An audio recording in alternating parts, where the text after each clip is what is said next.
So the topic of today topic tetralogy of Fallot introduction. Most common among the cyanotic CHDs. Among the CHDs, there are four components: malaligned VSD, right ventricular hypertrophy, overriding of aorta, and right ventricular outflow of tract obstruction. So, what are the hemodynamics? Right ventricular outflow obstruction leads to decreased flow through pulmonary artery. So, RV pressure is more than LV pressure. So, VSD stands from right to left, and deoxygenated blood from right ventricle goes to systemic circulation through VSD and malpost aorta, and then cyanosis. The severity of the right ventricular obstruction determines the hemodynamics and clinical features. The right ventricular hypertrophy is concentric without cardiac enlargement as pulmonary stenosis causes pressure overload. Infundibular spasm occurs intermittently with some predisposing factors, that is cyanotic spell. Infundibular spasm, that means infundibular spasm. So, uh, cyanotic spell how happens if RV obstruction is mild, normal pulmonary blood flow is maintained and minimal admixture occurs, and so mild or no cyanosis. So pink fellow. So if the obstruction is small, it is known as pink fellow because very less amount of blood is mixed. So that is that. And in infundibular spasm, the cyanotic spells takes place. Now, clinical features vary depending upon the degree of right ventricular obstruction. More severe the obstruction, earlier the child presents. So maybe cyanotic birth spell starts around 3 months of age. As age advances, obstruction progresses. So as age advances, obstruction progresses, and more severe the obstruction, child presents earlier. There will be central cyanosis, cyanotic spells. Older children will have squatting episodes, exertional dyspnea, and exercise intolerance. So there will be cyanotic episodes, there will be central cyanosis, there will be squatting episodes, exertional dyspnea, and exercise intolerance. There will be clubbing, polycythemia. So there will be clubbing, cyanosis, which will be central. Then there will be polycythemia, and then squatting episodes, exertional dyspnea. On cardiac examination, we'll see S2 single and pulmonary component lost. So there will be only S2 and there will be no pulmonary component and there will be murmur. So TOF or physiology is R2L shunt obstruction overriding. Now murmur of TOF. It is in the upper and middle left sternal border. In VSG, it was in the parasternal lower left parasternal border. In this thing, PDA, it was in the second intercostal space, and in murmur, it is in upper and middle left sternal border. Ejection systolic murmur and may be preceded by click, may be associated with thrill and intensity inversely proportional to severity of PS. Duration more the obstruction, shorter the murmur. Loud, the pitch is loud, quality is harsh. Mechanism due to flow RVOT, no murmur due to VSD as it is large. Marilyn and pressure gradient not significant. So, what are the qualities of murmur? It is in the upper and middle left sternal border. The ejection, it is ejection systolic murmur, and it is preceded by a click. The intensity is associated with thrill and proportional to severity of PS, and the pitch is loud, and the quality is harsh. The murmur may disappear during cyanotic spell.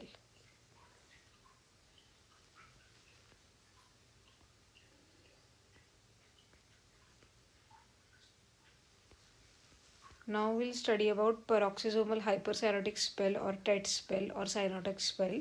It usually occurs in patients with tetralogy of Fallot. It is characterized by episodes of sudden severe cyanosis with deep and rapid breathing. So what is paroxysmal hypercyanotic spell? It is of severe cyanosis with deep rapid breathing. What is the mechanism? Infundibular spasm happens, so more R2L shunt across VSD, increased pulmonary vascular resistance, decreased systemic vascular resistance, so decreased blood flow to various organs, so hypoxia. It is mostly due to infundibular spasm, so sudden severe cyanosis with deep and rapid breathing happens, And what are the clinical presentation of paroxysmal cyanotic spell? These are usually present before 2 years of age, can occur on waking up or on crying. Dehydration is predisposing factor. So before 2 years of age, dehydration, and before waking up, or after waking up, child starts crying, becomes bluer than before, becomes rhythmic, and may lose consciousness. Convulsions may occur. The child loses consciousness, convulsions may occur, child starts crying, becomes bluer. Management: calm the child, avoid blood sampling during spell, knee chest position, squatting if older. Femoral artery compression leads to increased systemic vascular resistance, and femoral vein compression leads to increased pulmonary vascular resistance. So key: knee chest position and femoral artery compression leads to increased systemic vascular resistance. So systemic vascular resistance and femoral vein compression leads to increased pulmonary vascular resistance. So squirting position में रख दो उसको. काम the child, oxygen दे दो, ketamine दे दो 1 mg/kg, morphine या पर buprenorphine for sedation, IV fluids. If still no response, sodium bicarbonate, rapid administration within few minutes as hypoxia causes acidosis. Sodium bicarbonate दे दो, कीटामाइन दे दो, ऑक्सीजन दे दो, नीचे इस पोजीशन में रख दो.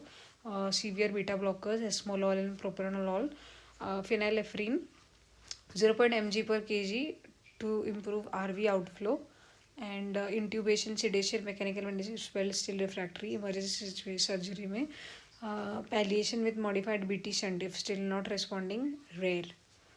Palliation करो with modified BT shunt and if still not responding तो rare है. तो पैलिएशन करो अगर सर्जरी में भी काम ना है तो. क्या क्या हमको ड्रग्स देने इन टाइट्रोलॉजी ऑफ फैलॉट के साइनोटिक पैराक्सिमल साइनोटिक स्पेल में? हमको पहले तो कीटामाइन 1 mg/kg, ऑक्सीजनेशन काम करना है, स्क्वाटिंग पोजीशन में रखना है उसको, बीटा ब्लॉकर्स देने हैं, प्रोप्रानोलॉल और इस्मोलॉल. उसके बाद एसिडोसिस होगा इसलिए सोडियम बाइकार्बोनेट देना है, और नॉरेपिनेफ्रिन, फिनाइलेफ्रिन वगैरह देना है. फिर पैलिएशन थेरेपी देनी है. फिर प्रिवेंटिंग स्वेल्स के लिए रोलोफिटाविर is now limited to excellent surgical modalities. एक तो प्रोप्रानोलॉल देना है या अनीमिया प्रिवेंट करना है. इन्वेस्टिगेशंस इन टॉफ में चेस्ट एक्सरे लेना है जिसमें हमको बूट शेप्ड हार्ट दिखेगा. कोर एंड सबोथ बोलेंगे उसको, coeur en sabot, boot shaped heart. There will be no cardiomegaly, upturned RV apex, pulmonary bay, pulmonary oligoemia, right aortic arch may be present. 2D echo confirmatory. Cardiac catheterization to delineate anatomy before surgery. तो 2D echo करनी है.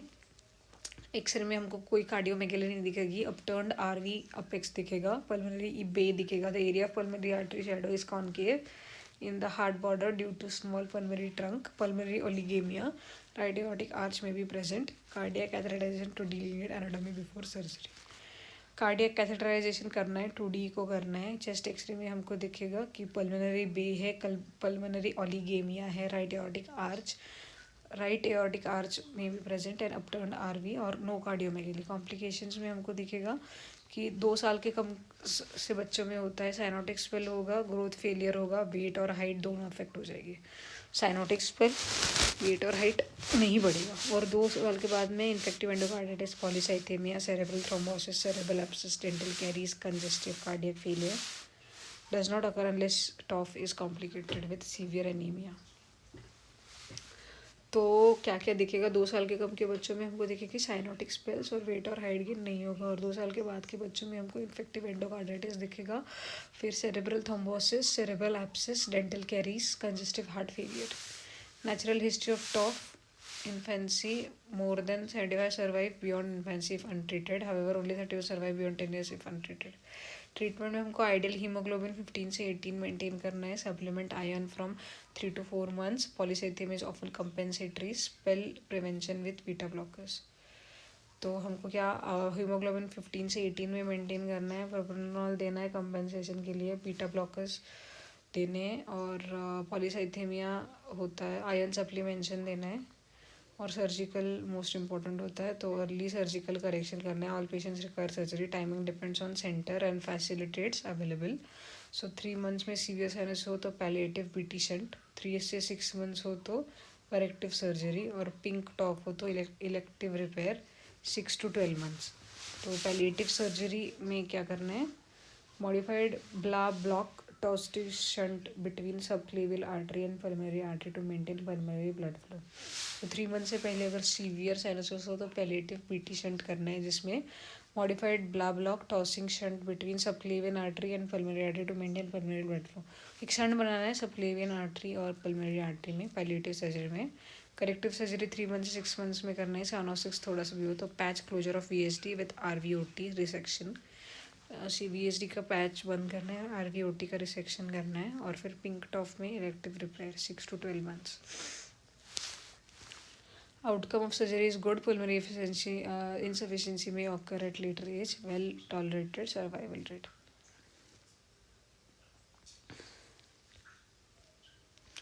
So now we'll review. पहले तो what are the surgical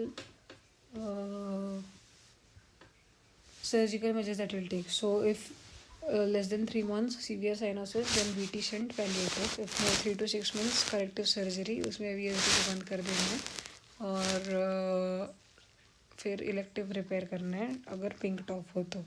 अगर medical management करना है तो उसको आयरन सप्लीमेंट्स देने हैं, बीटा ब्लॉकर्स देने हैं, और हीमोग्लोबिन मेंटेन करने का ट्राई करना है 15 से 18 के बीच में.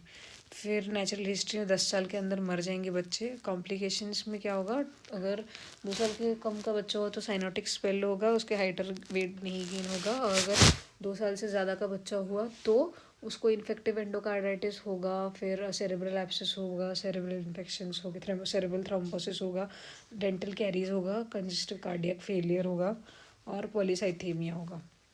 इन्वेस्टिगेशन क्या क्या करेगा, एक्सरे में हमको ये दिखेगा कि चेस्ट कार्डियोमेगेली नहीं है, पर उसको बाकी का है कि अपटर्न RV अपेक्स है, उसका RV अपेक्स जो है अपटर्न है. पल्मोनरी बे और पल्मोनरी ओलिगेमिया 2D को में confirmatory. Cardiac catheterization to delineate anatomy before surgery. Preventive spells में हमको बीटा ब्लॉकर देने हैं, प्रोप्रानोल देना है, और एनीमिया प्रिवेंट करनी है. अब हम देख रहे हैं पैरोक्सिसोमल हाइपरसाइनोटिक स्पेल्स, जिसमें अचानक से इन्फंडिबुलर का स्पैज़म हो जाता है, जिसकी वजह से अपना ब्लड नहीं पहुंच पाता. तो क्लिनिकल फीचर्स क्या होंगे, तो एक तो अचानक से उसको 2 साल से कम के बच्चों में ज़्यादातर होता है, उठने के बाद होता है जनरली, और बच्चा रोने लग जाता है, फिर ब्लू होने लग जाता है. तो मैनेजमेंट क्या करोगे, एक तो बच्चे को काम करोगे, स्क्वाटिंग पोजीशन में रखोगे, फिर उसको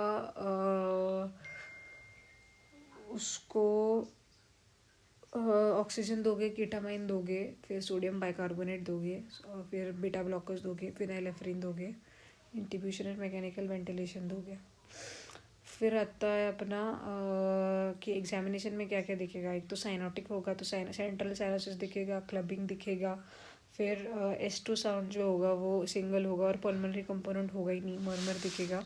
मर्मर कैसा होगा, वो अपर और मिडल लेफ्ट स्टर्नल बॉर्डर के वहाँ पे होगा. उसका duration obstruction shorter the murmur. Pitch उसकी लाउड होगी, हार्श होगा. Mechanism due to flow across ROT. No murmur due to VSD, it is large. Clubbing हो, पॉलीसाइथेमिया होगा, स्क्वाटिंग एपिसोड होगा, एक्सर्शनल डिस्निया, एक्सरसाइज इंटॉलरेंस होगी. फिर अपने को दिखेगा इसके 4 कंपोनेंट क्या होते हैं. एक तो मैललाइंड VSD होगा, फिर एओर्टा में वो होगा ऑब्स्ट्रक्शन होगा, फिर राइट टू लेफ्ट शंट होगा तो लेफ्ट वेंट्रिकुलर हाइपरट्रोफी होगी, और फिर ओवरराइडिंग ऑफ एओर्टा होगा. Okay, this is tetralogy of Fallot. Thank you guys for